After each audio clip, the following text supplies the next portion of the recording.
Traveling anywhere, normally, is filled with exciting anticipation. I knew this trip would be distinctly different, and certainly a distinctly different experience. Hello, I'm Henry Gernacki, author, airline captain, and world traveler. May I introduce you to the many faces of North Korea. I wanted to travel to North Korea because of the solitude of the country itself. And literally, nobody knows anything about it. As I exited customs immigration, I was immediately met by my three guides, Yu, An, and Rim. They'd be my constant companions the entire time I was there. Anywhere I went, if I went to the bathroom, they followed me. The only time I was literally alone without my guides was when I slept. I was asked by Yu for my passport, an unusual request, but I guess for North Korea it was kind of normal. I gave them my passport and I figured I'd just receive it back in the next couple days. But I didn't receive it back until 12 days later, and my airplane ticket when I was leaving that same day. It was clear to me that, unlike the U.S., the guides immediately began telling me about the square meters of every statue, plaza, and everything else the North Korean people made. It was clear to me then that I was there, and they were there to promote every little thing about North Korea. They would ask, from the airport into Pyongyang, have you ever seen anything so large and so beautiful, when they point out a plaza or a statue? I had to respond, no, never. This is amazing, I would say with a grin. I knew immediately I had to kind of basically go along with their words and questions about North Korea and not say anything negative. And usually I would. I'm not too politically correct. Traveling, though, through the countryside, I noticed there were no cars, only bicycles. The streets were wide and bare, and in the middle of Pyongyang, believe it or not, the capital city of North Korea, the sounds were as if they were in the forest. It was silence. People walked with their head down. They let me see 2 metro stops and ride actually in the metro. And the North Koreans were right next to me. I think the closest I ever got to a North Korean person was about 10 feet. As I got into the metro, they just kind of moved the locals away from me. Throughout the countryside as well, there was cooperative farms and signs of the great leader who was Kim Il-sung, and their dear leader is Kim Jong-il, who had just passed away. And they only barely spoke about Kim Jong-un, the son of Kim Jong-il. They spoke about him and they said he'd be the next leader. And I was there back in October of 2010.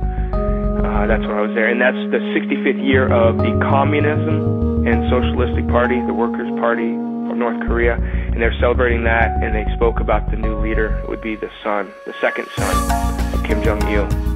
I was never allowed to speak directly to the North Koreans other than my guides.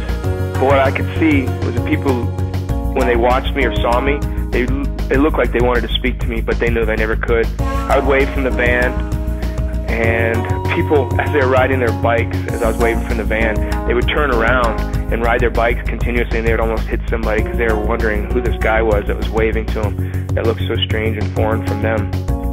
The children there, they watched me intently from a distance and walked back and forth from side street to side street. If I sat somewhere and I waved, they would walk back and forth waving, and although they know they couldn't come and talk to me.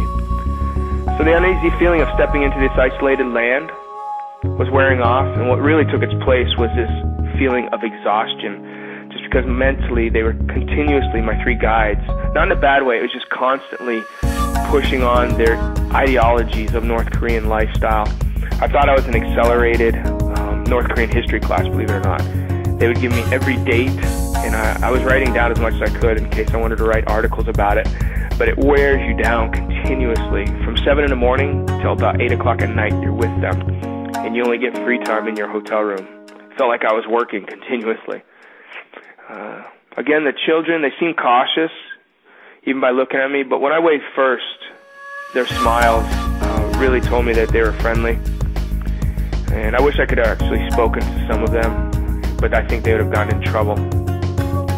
But I could tell they were interested in somebody that was not from there. Although some people think it's wrong to visit a place such as North Korea, I believe exposure to something new from the people there and to me, and them exposing me to their life, both people are learning in a positive manner. In general, the people didn't want to question anything there. My guides told me they love their leaders, and literally the people worship their leaders. And my guides never said anything negative about Kim Jong-il or Kim Il-sung, who had passed away in the 90s. Very nationalistic. It's because they really do not know anything outside their borders. They're not giving any newspapers. The newspapers obviously are printed how the government wants them to be read. When I was in South Korea, it's very different than the North Koreans. The South Koreans, they have the ability to travel and see something new. And so their egocentricness and pride, I believe, is ignorance. But the North Koreans, they have no ability to travel and see something new. There are plenty of statues, mosaics, and paintings of the leaders, smiling with little kids and basically helping guide the country. You could see that they were pointing and telling people how to build bridges, and they would always say, oh, the great leader helped us build this dam. This building is because he helped construct it. They didn't really talk much about the other countries except in a negative way. If you heard anything about Japan, they really did not like Japan because of what the Japanese did during the war. Anybody during the war they just didn't like, and they would just constantly say North Korea won the war because of this. And we would go into a military museum. The kids that were there looking around, they were dressed in military uniforms, and they would show all the military planes, guns, flags that they captured from the other countries and say, this is how we know we won the war. Then we went to the DMZ line, and the DMZ, I didn't know this, but it's actually 4 kilometers wide. Dividing the DMZ is what they call the military demarcation line. And you actually enter the military demarcation line. First, you have to hand in your passports, which our guides did. They are really watching our guides so they don't run across the line. Literally, you are looking at South Korea. And most people see this military demarcation line from the South Korean side looking into North Korea. But I was in North Korea looking at South Korea, and you can see all the cameras everywhere, and it was pretty aggressive. And it was right before the bombings in South Korea. You could feel the tension there at that time. And we also went to the area where they signed the Armistice Treaty to stop the war, discontinue it for that time. Like, the war is actually still going on, but nobody's fighting. But the DMZ line is literally always quite filled with aggressiveness, is what our guides had told me. And then from the DMZ, we actually went back. We've traveled all through North Korea, and then we went to the Mayday Stadium, and we saw the performing arts of the Auditor mass games. They spend their whole life training for this, and literally it is 30,000 people. They flip cards of basically a huge mosaic, and they flip from paintings, and it looks like a painting, but it's actually it's all painted on a card. But everybody's doing their part, and it looks like a big mountainside or a sunrise or the North Korean flag. And they start from children all the way up to adults, and they start these to learn how to do the card stunts. And what the Arirang Mas Games actually promote is they're praising the Workers' Party of North Korea, its armed forces, and their leader's kid is quite extraordinary. What I came away thinking as the usual lifestyle of the North Korean people, again, I could never talk to them, but what I viewed was their daily life was basic necessities. Their world really is nothing. They don't understand the concept of work and money. Everybody is given the exact same thing except the government officials. You can see the government officials. They're not as skinny as the locals. They're obviously well fed. The people, the everyday people who actually work, they have nothing, but the government people have everything. Which, that sounds pretty familiar, doesn't it? Our governments around the world, these government officials think they're owed something. I don't necessarily think the North Korean government is doing anything different, except not allowing their people to work hard, but our government's doing the same thing. They think they're owed something for their service, and they forget they're working for us, not the other way around. There's no lights in the evening. Everything was shut off. It was still and silent.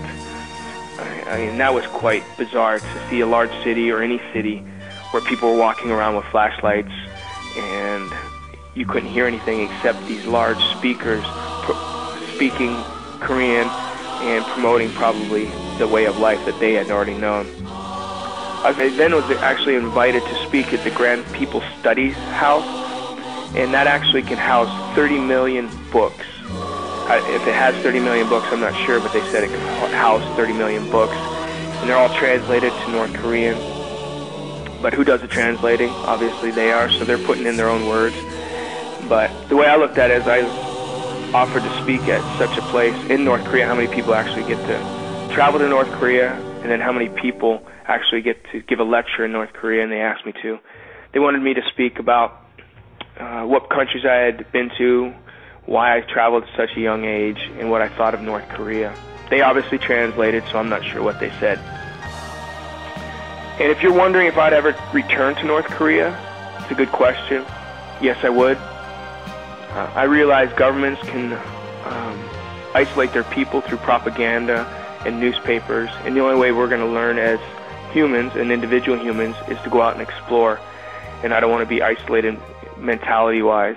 Any exposure to something new, I believe it's going to help somebody grow, and it's going to help me grow and the people with whom I'm coming into contact, even if it's still from a distance. I believe we're both still going to learn. This is Global Henry signing off, and remember, I try to think about this every now and then. As a tourist or a traveler, we may visit a country thinking we're going to learn much about something new, and quite possibly the only entity we learn about is ourselves.